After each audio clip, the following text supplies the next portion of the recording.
Good evening and welcome. I am really shocked, ladies and gentlemen, that many of my colleagues in the media are not leading today with the incident which has happened in Palghar. दोस्तों ये हैं अर्णब गोस्वामी। आपने अक्सर इन्हें Hindi and English दोनों तरह के news channels और टीवी डिबेट्स पर देखा होगा। अर्णब अपने अलग तरह के जर्नलिज्म के लिए जाने जाते हैं। बेबाक अंदाज, कभी मस्त मौला मिजाज, कभी बात को ज्यादा सीरियस लेवल तक ले जाते हैं। All that lot. जो जरूरी भी होता है वैसे। तीखे सवाल और सीधे जवाब चाहते हैं। मैं पूछता हूँ, चाहे आपको उनका रिपोर्टिंग स्टाइल पसंद हो ना हो, उनका चीख चीख के और कूद कूद के रिपोर्टिंग करना पसंद हो ना हो, बोलने का टाइम आ गया है। चाहे आप व्यक्तिगत तौर पर उन्हें देखना और सुनना चाहते हो ना हो, मगर आप एक बात नकार नहीं सकते, वो ये कि अर्णब ने हिंदी जर्नलिज्म को एक नया मुकाम दिया है। वह किसी से भी कोई भी सवाल पूछने में जरा भी हिचकते नहीं हैं। मैं पूछता हूँ। And let me be very direct about it. गलत बात है, आप गलत कह रहे हैं। क्या गलत कह रहा हूँ? और जर्नलिज्म सिर्फ उनका पेशा ही नहीं, पैशन भी है। मगर रुकिए, क्या अर्णब गोस्वामी अरेस्ट हो सकते हैं? An attempt to bury the incident in Palghar, not to talk about it. In a Congress NCP government led by their ally, the Shiv Sena, Hindu sadhus, Hindu monks have been lynched. And while the Hindu monks are being lynched, the police are watching. The sadhus are stoned. And no, Uddhav Thackeray, this is not a case of mistaken identity. And then in the full presence of the police, they are brutalized non-stop, they are beaten, they beg, they are beaten again and again till their cries turn into silence and they die on the floor with the police as witness to this murder. If this had happened in a state run by the BJP, ये लोग media आज बंद है इस पर, corona पे कार्यक्रम करते हैं, मगर संतों की हत्या हो गई। और भारत में जहां पे 80% आचार्य विक्रमादित्य, 80% हमारी आबादी हिंदू है, 80% आबादी सनातन धर्म को मानती है, यहां पे हिंदू होना, गेरुआ पहनना पाप हो गया है। मैं पूछता हूं और पूछता है भारत आज कि आज अगर कोई मौलवियों या पौधरियों को इस तरह मारता तो फिर क्या लोग शांत होते? तो क्या होता पूरे देश के अंदर? एंटोनिया बल्ला मचा देते, क्या क्या नहीं चला दिया। इटली वाली सोनिया गांधी चुप रहती? मैं पूछता हूं, अगर कोई पादरियों की हत्या करता प्रमोद कृष्णन, तो आपकी पार्टी, आप अपने आप को आचार्य कहते हैं, आपकी पार्टी और आपके पार्टी के रोम से आए हुए इटली वाली सोनिया गांधी चुप नहीं रहती।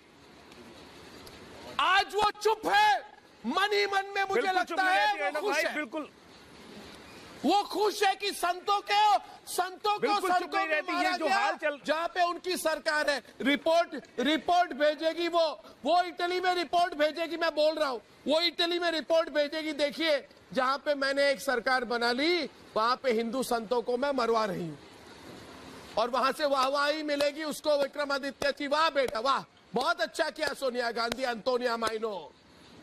शर्म आनी चाहिए इन लोगों को। क्या उनको लगता है कि हिंदू चुप रहेंगे? आज बता दीजिए प्रमोद कृष्णन को, क्या हिंदू चुप रहेंगे? बोलने का टाइम आ गया है। बिल्कुल हिंदू चुप रहने वाला नहीं है। भारत, बता दीजिए क्या आज हिंदू समाज चुप रहेगी? बिल्कुल अर्णब भाई, बिल्कुल हिंदू समाज चुप रहने वाला नहीं है। अब समय आ गया है कि हर व्यक्ति की If instead of being Hindu monks, the ones who had been lynched had been from any minority community, then would Nasiruddin Shah, Aparna Sen, Anurag Kashyap, Ram Gua, Siddharth Varadarajan, all that lot, and the Award Wapsi gang, would they have gone berserk today? Would the Wire, the Scroll, the Washington Post all have gone all out along with Fault News? दोस्तों, साफ देखा जा सकता है कि अर्णब गोस्वामी काफी गुस्से में हैं। उनके गुस्से की वजह है 16 अप्रैल 2020 को घटी पालघर की घटना, जिसमें बड़े नृशंस और अमानवीय तरीके से 2 हिंदू साधुओं और उनके ड्राइवर की हत्या कर दी गई मार के। महाराष्ट्र के पालघर में, जहां अभी उद्धव ठाकरे की सरकार है। दोस्तों, अब एक सीधी सी बात का जवाब खुद को दीजिएगा। कि क्या देश की सबसे पुरानी और बड़ी पार्टी होने के नाते कांग्रेस को इस घटना की निंदा नहीं करनी चाहिए थी। अब इनसे तो हमें कोई उम्मीद नहीं है, मगर कांग्रेस की अध्यक्षा से और उनके स्पोक्स पर्सन से तो उम्मीद रखी जा सकती है ना। दोस्तों 6.5 मिलियन फॉलोअर्स INC यानी इंडियन नेशनल कांग्रेस के अकेले ट्विटर पे हैं। आपको जान लेना चाहिए कि दिन के 50-60 से ज्यादा ट्वीट्स तो कांग्रेस के IT सेल द्वारा इस हैंडल पे डाले ही जाते हैं। ऐसे में उन्हें उन साधुओं के लिए भी एक ट्वीट जरूर डलवा ही देना चाहिए था। दिन भर प्रधानमंत्री नरेंद्र मोदी की बुराई भी तो डालते ही रहते हैं उसमें। दोस्तों, अर्णब एक मुखर पत्रकार और वक्ता हैं। कहीं बम धमाका भी हो रहा होता है तो वहां जाकर भी रिपोर्टिंग करने से वो चूकते नहीं हैं और समाज को ऐसे पत्रकारों की बहुत जरूरत है। अब सवाल ये उठता है कि क्या घटना की गंभीरता को देखते हुए अगर किसी पत्रकार ने किसी का सही नाम लेके, सच्चा नाम लेके कोई सवाल पूछ लिया तो क्या वो जुर्म है? और अगर जुर्म है तो क्या इनको जेल नहीं होनी चाहिए? आज गुजरात की सरकार चलाने वाले झूठे, बेईमानी, डर और मौत के सौदागर है, जिन्होंने अपना खून दिया है, जम्मू कश्मीर में जिन्होंने अपना खून दिया है, जिन्होंने हिंदुस्तान के लिए सर्जिकल स्ट्राइक किया है, उनके खून के पीछे आप छुपे हुए हो, उनकी आप दलाली कर रहे हो। मुझको लगता है कि ये आदमी बहुत नीच किस्म का आदमी है, इसमें कोई सभ्यता नहीं है और ऐसे मौके पर इस प्रकार की गंदी राजनीति की क्या आवश्यकता है? Modi, he says, is like a scorpion sitting on a shivling. वो गुजरात समझ रहा 4% मुसलमान है गुजरात में, यहाँ 42% मुसलमान है, यहाँ गुजरात बना दे, छोटी काट देंगे, छोटी। Modi ji is a coward and a psychopath. Narendra Modi ji की तरफ अगर इशारा करना होता तो वो घोड़े पे नहीं कहते, भैंसे पर कहते। अब ये मैं नहीं जानता बुल किसकी सवारी होती है। हड़काए लोग कुतरू कर दी, हड़काए लोग कुतरू कर शो करना पड़े।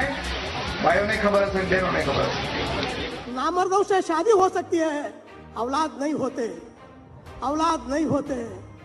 मोदी से शादी हो सकता है, औलाद नहीं होते। दोस्तों, तो अब आपने देख ही लिया कि बीजेपी अपने विरोधियों और उनके अपशब्दों के प्रति कितनी कूल डाउन रहती है। और अर्णब तो इस तरह से राजनीतिज्ञों के खिलाफ बोलते ही रहते हैं क्योंकि उनका काम है। ये योगी आदित्यनाथ तो ऐसे व्यक्ति है, उनको धर्म के बारे में तो कुछ पता ही नहीं है। योगी आदित्यनाथ ऐसे अनपढ़ व्यक्ति हैं। somebody should tell Yogi Adityanath to get his mental balance checked. Thank you very much. बहुत बहुत धन्यवाद. Thank you so much for joining me, Yogi ji. I'd like to congratulate you on your 100 days in governance. Thank you. You've had a very, very good track record. अभी आपकी positioning जो है वो है development oriented chief minister. Now people say that you work 18 hours a day. मुझे पता नहीं आप दिन में, लोग कहते हैं हम 18 घंटा काम करते हैं। 24/7 चीफ मिनिस्टर कहा जा रहा है आपको, that you are a 24/7 chief minister. और कई सारे सीरियस केस है योगी आदित्यनाथ के खिलाफ अंडर IPC सेक्शंस 147, 140। मगर अब सवाल ये है कि क्या जो अर्णब ने किया वो सही था? दोस्तों, Indian accountable journalist code of conduct के मुताबिक आपको अपने कॉन्फिडेंसेस को हमेशा रिस्पेक्ट देनी चाहिए और कंडीशनली ऐसा ना कर पाना कोई ऑफेंस नहीं है, मगर जो कांग्रेस ने किया वो शायद बहुत बड़ा ऑफेंस हो गया। Hello viewers, about an hour and 15 minutes back, at around 12:15 AM to be precise, I was driving back from my studios in the Bombay Dyeing Complex in Lower Parel, and I was driving my car, a Toyota Corolla, with my wife. We were both sitting in the front seat. About 500 meters from my residence at Ganpatrao Kadam Marg, well before the turn to my residence, my car was overtaken by two people in a bike. They kept driving their bike parallel to my car for some time, and they kept looking to the left. So I assumed that they were possibly going to stop or wait. Then they quickly overtook my car, and their bike stopped. When their bike stopped, I thought that perhaps there was a problem with their bike. So I tried to turn a little bit towards my left. At that point of time, one of the two people started pointing specifically at me, and he turned his bike back and he came right next to my car, and then they started hitting my car with something and trying to break the window pane of my car. They were repeatedly hitting at the window pane of my car, repeatedly. Their attempt was to break the window pane of my car. So for a few seconds, I couldn't quite get what was happening. It took a little while to react. I ducked at that point of time. They continued to hammer and try to break the pane of my car. When I sort of then I realized that this was some kind of an attack. I tried to move my car to the left. Then they started taking out bottles and they were furiously throwing liquids at my car. They made another attempt to break the window panes of the car. This continued. At that point of time, I pressed my foot on the accelerator. I turned a little bit to the left. The car swerved. There was a screeching sound and I moved away. When I moved 50 meters ahead, I looked back in my rear view mirror and I saw that my security guards had held the people, and there was this bike, and the people who were in it had been accosted by my security persons. I kept driving. I turned to my right. I entered my building. Upon entering the building, when I got out, I inspected the car. My wife and we came out of the car, and my security persons took another 5 minutes to reach my building. They reached the parking lot of my building, and I asked them what happened and who were these people. And they said to me that they were Congress workers, youth Congress workers, who had said that they had been sent to attack me. And youth Congress workers who said they had tailed me and they were given instructions by their higher-ups to attack me, to teach me a lesson. So I just want to tell you, Sonia Gandhi, that you're the biggest coward in this country right now. You, Sonia Gandhi, tried to carry out an attack on me when I was driving back from work. You know the questions I have asked you are absolutely appropriate. You have no guts to face me. My questions against you will increase. The questions I'm asking you are legitimate questions. You tried to attack me. You tried to attack my wife. You had tried to attack both of us while we were coming back, and I will hold you personally responsible for any consequences of any attack on me. I want to tell everyone who's watching this tonight that if anything were to ever happen to me, it is Sonia Gandhi who is responsible. Sonia Gandhi and the Vadra family who cannot take my questions right now. I have asked legitimate questions. Every fake news story of yours I have busted. I have busted the story put out by your daughter Priyanka Vadra, which said that in Gujarat, Hindus and Muslims are segregated. It was fake news which was put out by your daughter Priyanka Vadra. Have the courage to understand that I have busted every fake news story of yours. Now go ahead, use your machinery, use your goons, use your might, use anyone you can. Use anyone you can, but I'm telling you, Sonia Gandhi, we have the support of the people of India. And I want to see what you can do. So Sonia Gandhi, bring it on. For everyone who's watching this today, I'm going to be filing a complaint. I'm going to be going personally to the NM Joshi police station. I have spoken, the DCP was here. The other officials immediately came in of the Mumbai police. I have told them, I thank my security guards for providing me the assistance at that point of time. And I want to tell you that if at any point of time there is no follow-up action on my complaint, please do remember that my complaint is going to be filed as of now while I'm putting this out to you. It is 24 minutes past 1. As a citizen of India, I will go to the police station. Go to the police station, write down my complaint and sign on my complaint. And Sonia Gandhi, bring it on. Bring it on. I said it on my program to you today. Maybe you didn't like it, that nobody's scared of you anymore. Get your goons out. Get as many goons out. Attack me. Stop my car. Do what the hell you can. But we are not going to be scared of you and your monstrous measures anymore. I thank everyone for their support. I've got a lot of support. Many of people are calling me from all across India. I thank you for your support.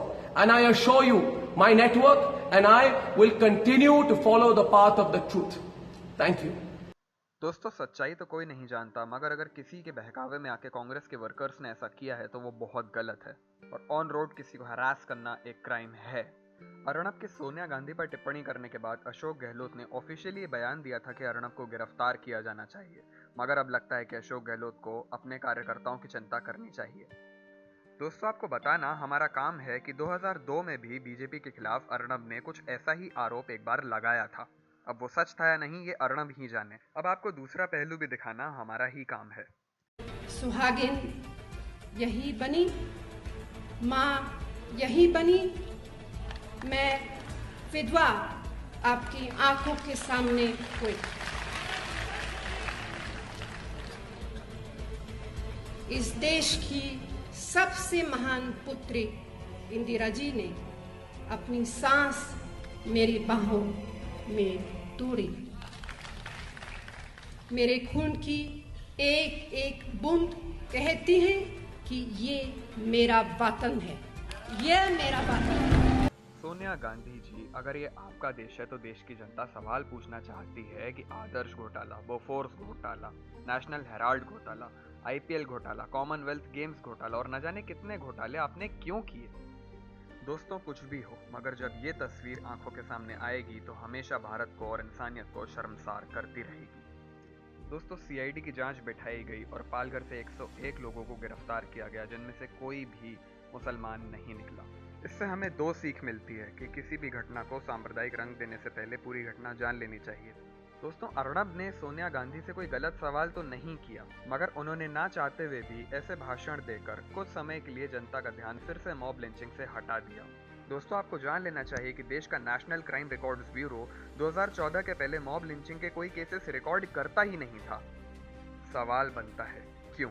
देश में हर साल 700 से 800 mob lynching की घटनाएं होती रहती हैं, जिसकी जिम्मेदारी नोडल ऑफिसर की होती है, मगर उस पर कोई कार्रवाई नहीं होती। सवाल उठता है क्यों? दोस्तों मॉब लिंचिंग नाम का ये नासूर देश को कई बार शर्मसार कर चुका है, कई लोगों की जान ले चुका है। आखिर अब समय है हमारे पास इसके खिलाफ एक साथ खड़े होने का। अगर उन साधुओं की निर्दय हत्या को देखते हुए देश में इसके खिलाफ कोई कानून बने और आगे किसी की भी मौत इतनी बुरी तरह से ना हो, तो मुझे लगता है उनकी आत्माओं को बहुत शांति पहुंचेगी। जो कुछ नहीं बोल रहे हैं वो इसीलिए क्योंकि वो कुछ बोलने लायक हैं ही नहीं, मगर आप और हम बहुत कुछ करने लायक हैं। इसीलिए अवेयरनेस फैलाने के लिए इस वीडियो को ज़्यादा से ज़्यादा शेयर कीजिए, लाइक सब्सक्राइब ज़रूर कीजिए। धन्यवाद।